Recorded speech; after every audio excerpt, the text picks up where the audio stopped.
Olá, você está na TV Comunitária de Belo Horizonte, eu sou Delzi Laureano e esse é o programa Palavra Ética. Hoje nós estamos aqui no estúdio com uma jovem advogada, a Larissa Pirchner. Ela é advogada das Brigadas Populares. Bem-vinda, Larissa. Obrigada, Deus. Olha, nós convidamos a Larissa para vir aqui na TV Comunitária hoje porque nós estamos comemorando ainda, quer dizer, todas as pessoas, né, que defendem a democracia, os direitos humanos e a justiça, né, de tantas, ou a injustiça, denuncia a injustiça que tantas pessoas sofrem, não apenas no campo, mas nas cidades também, pela questão da terra. E hoje, esta semana, a Larissa é uma das advogadas que atua na frente aí, de processos relevantes, e o Tribunal de Justiça de Minas Gerais julgou um agravo e em uma das partes estava os moradores da ocupação Dandara. E a Larissa veio então hoje no programa conversar conosco a respeito dessa decisão, mas não só dessa, de outras decisões e de situações assim muito críticas no estado de Minas Gerais e que ela e outros advogados que são assessores jurídicos populares têm contribuído. Mas vamos, Larissa, começar do começo e eu tenho que falar menos, o programa é seu. Larissa, me diz aqui, você formou quando? Você está com cara de bebê ainda, Larissa. Eu terminei meus estudos, me formei em julho de 2012. Sim. Vai fazer 6 meses agora. E quase não foi ainda fascinada pelo concurso, não? Tá advogando? Não, de jeito nenhum. Quero advogar, faço o que eu gosto, quero continuar advogando. Que bom. Larissa, você é de Belo Horizonte mesmo? Não, sou do interior de Minas, da cidade de Governador Valadares. Que bom. Pois é, Larissa, e como que foi essa proximidade aí sua com as brigadas? Como você toma essa decisão de ir para a advocacia e com todo esse fascínio também da advocacia empresarial para ganhar dinheiro e tudo, você se envolve aí com assessoria jurídica popular, quer dizer, seus clientes são pessoas muito vítimas da pobreza, não vou falar que são pobres, porque isso aí, né? Como que você descobre as brigadas? Então, minha história com direito é um pouco complicada, assim, até o 4º período do curso eu não gostava, odiava, mas continuei e fiz um estágio na defensoria e foi um estágio assim determinante que me abriu os olhos na Defensoria Pública do Estado de Minas Gerais. Sim. Isso. E na defensoria eu descobri, né, que existia um outro caminho para o direito que não, né, a advocacia empresarial, enfim. E devo agradecer muito também a doutora Evelyn, que foi a defensora com quem eu trabalhei com ela. E aí, na defensoria, eu tive mais proximidade com os conflitos, né, urbanos, por moradia, com a ocupação Camilo Torres. E por aí fui conhecendo as outras ocupações, conheci a ocupação Dandara, em 2009, logo no início. E aí, depois, através da ocupação Dandara, conheci as Brigadas Populares. E aí, fui acompanhando um pouco o processo e em 2010 eu entrei nas brigadas. Já com a carteirinha da OAB e etc. Ô, Larissa, às vezes, como nós temos a TV Comunitária de Belo Horizonte, a abrangência dela é pequena, muitas pessoas, né, que estão nos vendo podem ainda não saber o que são as Brigadas Populares.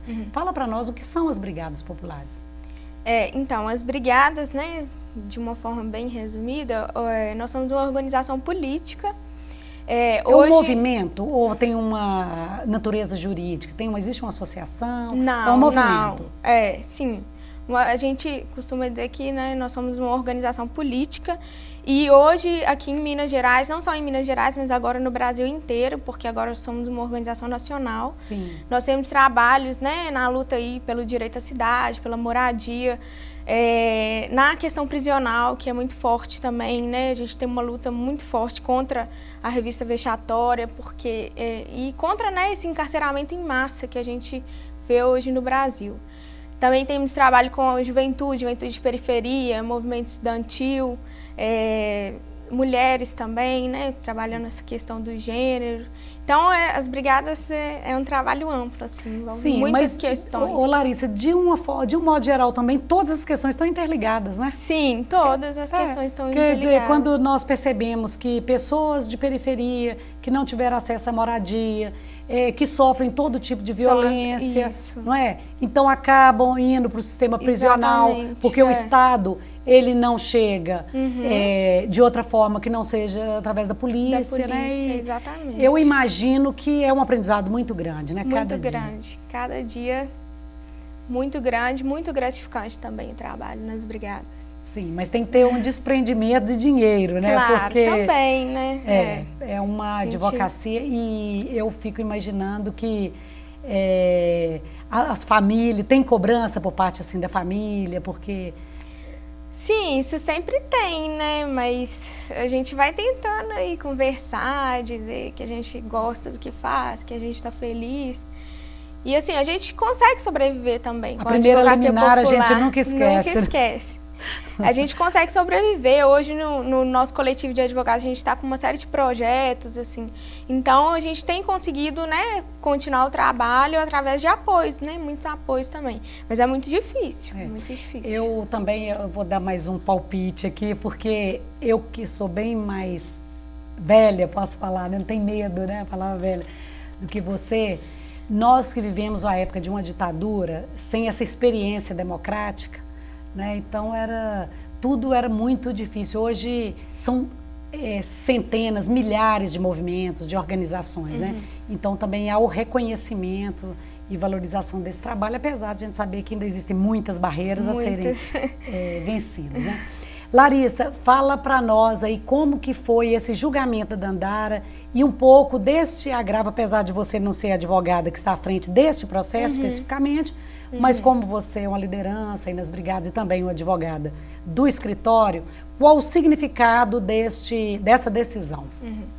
Então, essa decisão, né, a gente entende que ela foi muito importante porque era o julgamento de um agravo que a construtora modelo, né, recorreu de uma decisão do juiz da Vara de Fazenda Pública que ele revogou a liminar de reintegração de posse. Porque o que acontece? O processo estava correndo, né, na Vara Civil e a Defensoria entrou com uma ação civil pública e o que ocasionou a conexão dos processos. E atraiu a competência para o juiz da Vara de Fazenda Pública. Estadual. Isso. E aí ele, quando o processo chegou lá, tinha essa liminar, né, que inclusive o tribunal tinha confirmado, e ele reformou ele revogou essa liminar. Entendeu? E aí a construtora entrou com um agravo de instrumento e anteontem, né? Isso, anteontem foi o julgamento, né? E aí eles negaram, o tribunal negou o provimento ao recurso da construtora modelo. Então, pra gente foi uma vitória, assim, muito grande, foi muito emocionante. Eu estava lá na hora do julgamento, na hora que a desembargadora começou a ler o voto dela, né? O pessoal estava lá fora do TJ, eles começaram a cantar. Nossos direitos vêm, então foi muito emocionante. Foi. Né? Larissa, só recordando também, quer dizer, a famosa ocupação hoje, que já é uma comunidade da Dandara, é uma área de 40 hectares, né, totalmente abandonada na região da Pampulha, que é uma área nobre de Belo Horizonte, uma área que não é de risco, própria para moradia. Então, desde abril de 2009, quase 1.000 famílias que ocuparam essa área, já praticamente toda já ocupada com imóveis de alvenaria, né? Já isso, hoje a ocupação não já consolidou. Existe, já se consolidou como um bairro, inclusive foi reconhecido pela Raquel Ronick, né? Sim. Falou, e também o professor Miguel Baldez, eu me lembro quando ele visitou a Dandara, ele falou, gente, já se consolidou como um bairro. Isso. Então, o juiz também, e essa é uma questão que nós também, né, que somos da área jurídica, a gente vê, porque a questão que se coloca é o seguinte, esse juiz, ele teria voltado o processo, né, porque o processo ele caminha para frente, é isso que os processualistas alegam. O juiz teria, então, voltado esse processo, porque já tinha uma ordem, né, um alvará expedido de reintegração de posse. E ao receber esse processo, em vista da conexão e da competência da Vara de Fazenda Estadual, ele teria, então, vamos dizer assim, andado para trás com o processo? Também eu entendo que não, porque inclusive claro. o artigo 273 do Código de Processo, ele diz o seguinte, esse poder geral de cautela do juiz. Ele nem conhecia do processo, seria bastante temeroso que ele mantivesse também esse alvará expedido. Não, eu nem conheço o argumento, você se lembra assim qual foi o argumento da desembargadora? Inclusive, o que o doutor Manuel, né, disse é que é o juiz da vara estadual. O juiz da vara de fazenda estadual, que, na verdade, a comunidade já estava praticamente consolidada e ele entendeu que esse era um caso de negociação e não de um despejo truculento, com tratores.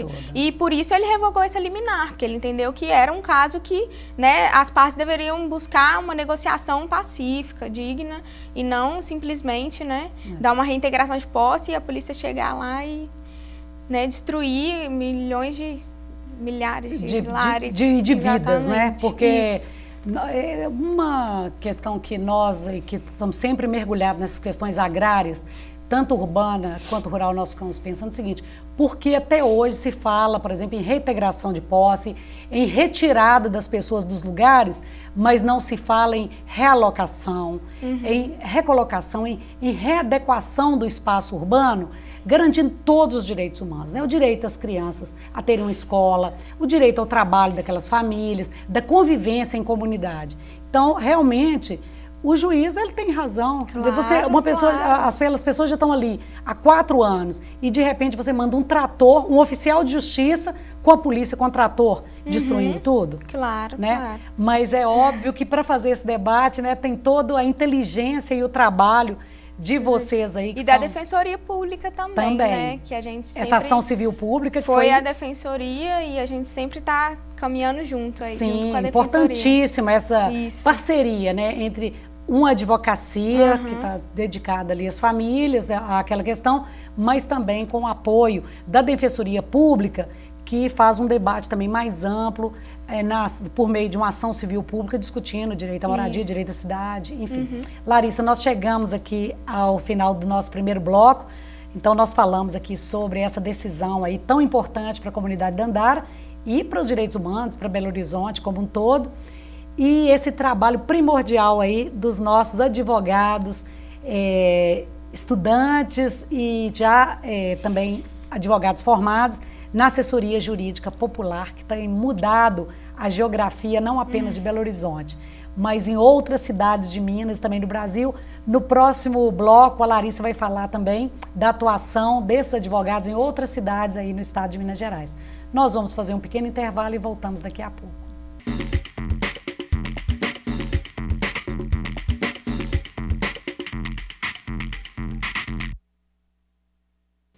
Sempre que a senhora me vê na televisão, a senhora logo pensa: opa, tem produto de limpeza novo chegando.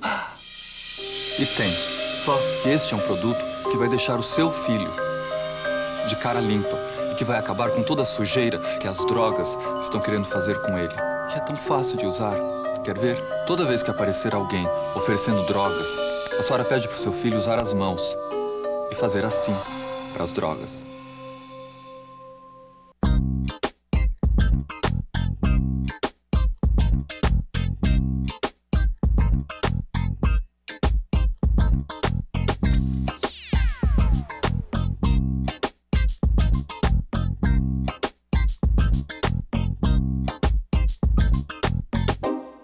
Socorro, não estou sentindo nada.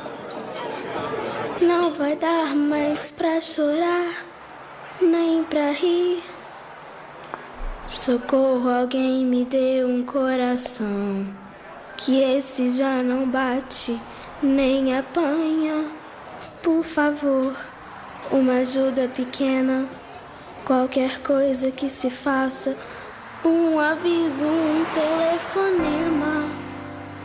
Socorro, alguma rua que me dê sentido, em qualquer cruzamento, acostamento, encruzilhada. A exploração sexual de crianças e adolescentes é crime.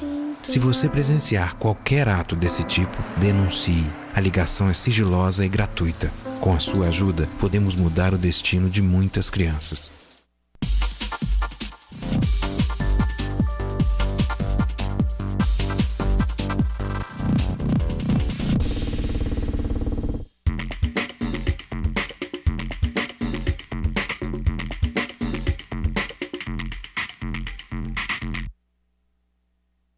Bem, então nós estamos voltando aqui no segundo bloco do nosso programa Palavra Ética. Nesse programa nós estamos aqui nos estúdios com a advogada, jovem advogada Larissa Pichner, que é assessora jurídica popular e integra um coletivo de advogados que cansou de ver tanta injustiça e uma advocacia muito formal, muito voltada para os interesses aí de quem tem muito dinheiro, de quem pode contratar um advogado, ou às vezes contrata um advogado que também não estuda com mais profundidade as questões sociais, que não se envolve com as pessoas.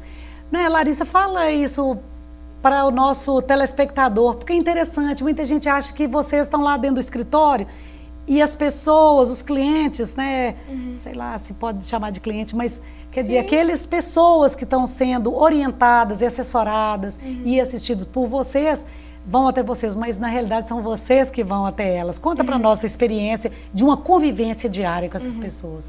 Então, o nosso trabalho, né, lá no escritório, a gente gosta de falar que é uma assessoria jurídica popular, porque a gente não se limita ao conflito, ao contencioso, né, a brigar, né, no processo. No processo, exatamente. Então, por exemplo, no caso de Timóteo, a gente sempre está acompanhando essas famílias, está indo lá, fazendo assembleia. É o que nós falamos no primeiro bloco, né? Não é só a questão agrária, urbana de Belo Horizonte, mas vocês têm atuado em Minas e fora de Minas. Mas vamos por parte. Vamos falar a questão de Timóteo. Qual que era o problema em Timóteo? Então, Timóteo, o ano passado, o pessoal entrou em contato com a gente, teve um boom de ocupações lá, foram ocupações em áreas muito grandes do município que estavam ociosas há muito tempo. E aí teve esse boom de ocupações. Foram 7 ocupações, nós fomos lá, verificamos, né, o caso das famílias, que realmente é uma cidade que o déficit habitacional é muito grande. Interessante, né, que o rico vale do aço, né? Isso, exatamente. E tem um déficit de moradia. Exatamente. Também. E aí, o que aconteceu foi que nós teve uma ação de reintegração de postos por parte do município, nós começamos a atuar e a acompanhar essas famílias, né, orientar e organizar elas mesmo, né, no sentido de, a gente sempre gosta de deixar claro para as famílias, para o povo e o nosso trabalho é jurídico sim, mas mais do que jurídico é um trabalho político, né? Que as pessoas devem lutar pelos seus direitos, que infelizmente o Poder Judiciário ainda, às vezes, né, não faz justiça, é muito conservador, então a gente sempre nunca ilude as pessoas com essa, né, que essa questão que o judiciário vai resolver o problema delas. A luta política é importantíssima. Exatamente. Larissa, me conta aqui, você já dormiu nesses acampamentos muitas vezes? Já, muitas vezes. Tem que cozinhar, comer, lavar, cuidar de criança. Já passamos frio em Itabira, a gente teve uma luta muito forte lá. E é uma cidade muito fria à noite, então assim, a gente passou maus momentos. Sim. Mas é muito gratificante no final. Sim, eu acredito que muitos advogados que não têm essa formação na advocacia, que é uma formação da vida, não é formação dentro das universidades. Que eu posso dizer que pouquíssimas universidades, ela tem a capacidade realmente de formar um advogado popular. E se ela tem essa capacidade, é colocando os estudantes desde o início também na vida concreta, né? Dentro mesmo da sociedade. Então, muitos advogados, eles vão pensar assim, o ganho é o ganho só jurídico, da moradia, e não percebe os outros ganhos, a formação da cidadania, da educação. Um ganho político. Fala mesmo, isso para nós, como que você tem essa experiência vivida sua? De pessoas que você viu crescendo, assim, politicamente, como liderança. Por exemplo, na Dandara a gente pode citar, né, hoje as lideranças, muitas lideranças lá, a maioria mulheres, né, o início da ocupação, como que elas tinham uma visão, né, muito limitada, é só a questão da moradia, então, mas no final a gente vê que não é só a moradia, né, é toda uma questão de direitos que envolve aquilo. Então, é a saúde, de gênero, né? Exatamente, saúde. De gênero, de educação. Então, assim, ao longo, né, desse acompanhamento, a gente vê o tanto que as pessoas crescem politicamente, que elas conseguem perceber que o conflito está muito além de só aquela comunidade, entende? Só a questão da moradia, mas, né, envolve toda a questão aí do capitalismo mesmo. Né? Exatamente, então, uma exclusão. Larissa, e essa luta lá em Florianópolis, também outra outro limite. Muitas pessoas acham, aliás, nós estamos assistindo assim, uma onda de violência, mas muitas vezes também eu vejo na televisão, quando a gente vê um jornal falando da ônibus queimado, carro queimado em Santa Catarina, ninguém se pergunta por quê, de onde começou isso, né? E também tem déficit habitacional em Santa Catarina. Santa Catarina, principalmente uma cidade, né, muito... E a luta das brigadas? Das brigadas populares. O pessoal está acompanhando uma ocupação em São José, que é a região metropolitana ali de Florianópolis, né? E houve uma ação de reintegração de posse também, nós ajudamos a fazer o agravo de instrumento, conseguimos suspender a liminar, e essa decisão que a gente conseguiu suspender, assim, o juiz foi super tendencioso, chegou a falar em grupos econômicos inconformados com o sistema capitalista, então, assim, a gente viu que ele estava ali claramente querendo despejar imediatamente aquelas famílias, sem considerar o conflito social, né, em questão ali, e não só a questão da propriedade. É muito interessante, uns dias atrás, eu estava participando de uma audiência pública na Assembleia e um promotor, ele recorta uma fala do juiz aqui da Vara Agrária, que ele manda reintegrar e fala assim, olha, além dessas pessoas que ocuparam, qualquer iminência parda, e o promotor ainda, ironicamente, ainda escreveu, ao invés de eminência, escreve iminência parda. E o promotor falou, o que seriam essas iminências pardas que o juiz se refere? Quer dizer, poderia ser um ET, um extraterrestre. Então, assim, o descaso, muitas vezes, de um juiz ou a própria falta de disposição, né, de sair da cadeira dele e ver... Exatamente. O que a gente vê todos os dias é isso. O juiz simplesmente dá uma liminar sem considerar, sem saber se aquilo realmente né, aconteceu, quantas famílias estão lá. Sim. É complicado. Sim. Larissa, outra questão também é essa reintegração em massa que estava programada em Minas. Não, foram vários alvarás expedidos para ver a reintegração de posse. Tanto em áreas rurais quanto em áreas urbanas, já somava mais de 70. Então, houve uma audiência pública, exatamente essa preocupação. O que vai ser dessas famílias? Porque o juiz manda reintegrar, mas não obriga que o particular que está pedindo a reintegração ou o poder público que está pedindo a reintegração, que ofereça ou aponte alguma solução. Porque, de repente, as pessoas não têm para onde ir. Então, também é uma questão que eu imagino que vocês nas brigadas fazem, é esse problema. Quer dizer, não basta você ter uma decisão num processo e ficando com um problema social que atinge toda a sociedade, né? E eu acho que essas decisões, assim, nesse sentido, só vão gerar mais, né, mais ocupações, porque as pessoas vão sair de lá, elas precisam de ir para algum lugar. Então, elas vão acabar procurando outra periferia, então isso só aumenta, né, com segregação, certeza, problema, exatamente. Esse círculo vicioso né, do injusto e julgando as pessoas mais ainda na marginalidade e sem nenhuma perspectiva. Sempre. Né? Larissa, muito bom, né, o trabalho que vocês fazem. Agora tem que também assim, ficar de olho nesse trabalho militante e também na academia para contribuir escrevendo essas experiências, porque... o direito ele precisa realmente ser repensado. O professor Roberto Lira Filho, ele dizia, né, o direito se encontra nos fóruns, mas muito mais na rua, né? O direito também, todo mundo está contribuindo nessas normas. Né? E os planos aí, para você dentro das brigadas e das brigadas, como é que nós estamos olhando para o futuro? Então, a gente sempre tá preocupado com essa questão mesmo das faculdades, das universidades de direitos, que são muito conservadoras. Agora, a gente está com não sei se você já ouviu falar claro, né? Já participou do Instituto de Pesquisa em Direito e Movimentos Sociais, que está agregando muitos estudantes. Então, assim, a gente está começando com esse trabalho e a ideia é produzir, né? Fazer que esses estudantes também vivam, conheçam a realidade e sejam militantes e produzam, né? E levem isso para a academia, porque... senão a gente fica muito também restrito, né? E as outras pessoas não têm oportunidade de conhecer outro lado. Porque muitas vezes há pessoas dentro das universidades que têm uma outra visão, mas não encontram caminhos. Porque realmente é muito difícil encontrar. Sim.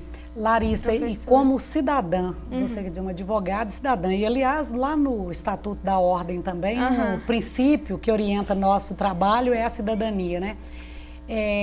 O que você tem a dizer para as pessoas, né, os cidadãos, de um modo geral, que às vezes ainda tem uma resistência contra esses movimentos que apoiam as famílias que lutam aí por moradia de forma organizada, ocupando. O que você gostaria de dizer para essas pessoas? Como uma jurista, como estudiosa aí do direito, sempre estudiosa, né? Porque não tem jeito de parar, né? Bom, Deus, eu acho que essa luta nossa, ela é muito legítima, porque diante do cenário mesmo que a gente vive, né? A gente sabe que a questão da moradia hoje no Brasil inteiro é um problema, os programas que o governo oferece não vão resolver o nosso problema, né? O programa Minha Casa Minha Vida até hoje não tem muitas unidades construídas para as famílias que maior déficit, né? Que é 90. E quando a gente de 0 olha a 3 salários mínimos. Ele resolveu mais o problema das construtoras do que claro, das famílias, um programa, né? Não é um programa social, é um programa econômico quase, né? E eu acho que é uma luta legítima, as pessoas não têm mesmo que se conformar com as injustiças, elas têm que sair mesmo e ir à luta, porque é só assim que a gente alcança, infelizmente ainda, né? É só assim, o Estado não vai dar as coisas pra gente, então nós temos que ir lá e falar, olha, meu direito está sendo violado, eu quero. Então eu acho que é uma luta digna, a comunidade da Andares, de todas as comunidades, né? De todas as pessoas que resolvem sair da passividade e ir para a luta e ocupar um terreno que está abandonado, enfim. Eu acho que é uma luta legítima que as pessoas têm que procurar saber um pouco melhor antes de julgar, né? Tá vendo, gente? É uma palavra ética, uma jovem advogada e que trouxe para nós nesse programa hoje uma palavra ética, né? Essa preocupação com a sociedade que nós vivemos. E o que eu fico mais impressionada quando eu visito, e visito sempre, né, essas ocupações e todos esses movimentos sociais organizados, os movimentos populares, essa multidão que sai todas as manhãs para trabalhar nas casas da classe média e nos ambientes ricos, né? São os porteiros, os faxineiros, as domésticas, as babás, os pedreiros, os ajudantes, todas essas pessoas que contribuem tanto para a nossa vida ser melhor, e elas mesmas, às vezes, não têm uma casa, não têm uma tranquilidade para passar a noite, para descansar. Acho que nós temos que pensar nisso, como que uma pessoa pode trabalhar bem, como nós podemos até comprar o trabalho de uma pessoa que não descansa bem à noite, que não tem tranquilidade para viver. Claro. Né? Nunca uma sociedade vai ser justa dessa forma. E eu agradeço muito, Larissa, a sua contribuição. Obrigada a você. E espero que outros advogados, né, estudantes de direito que estão terminando ou começando o curso, enfim, estão indo nas universidades, possam se espelhar em você e em advogados que estão refletindo sobre essas questões sociais e com o olho atento no direito, mas também na sociologia, na geografia, na política, sempre. Não é? E todas essas questões. Muito obrigada, Larissa. Obrigada, Deus, e um prazer estar aqui. E volte sempre. Quero agradecer também aos nossos telespectadores, nossa equipe aqui da TV Comunitária, e até a próxima semana, trazendo outra pessoa que vai também trazer uma palavra ética para nós.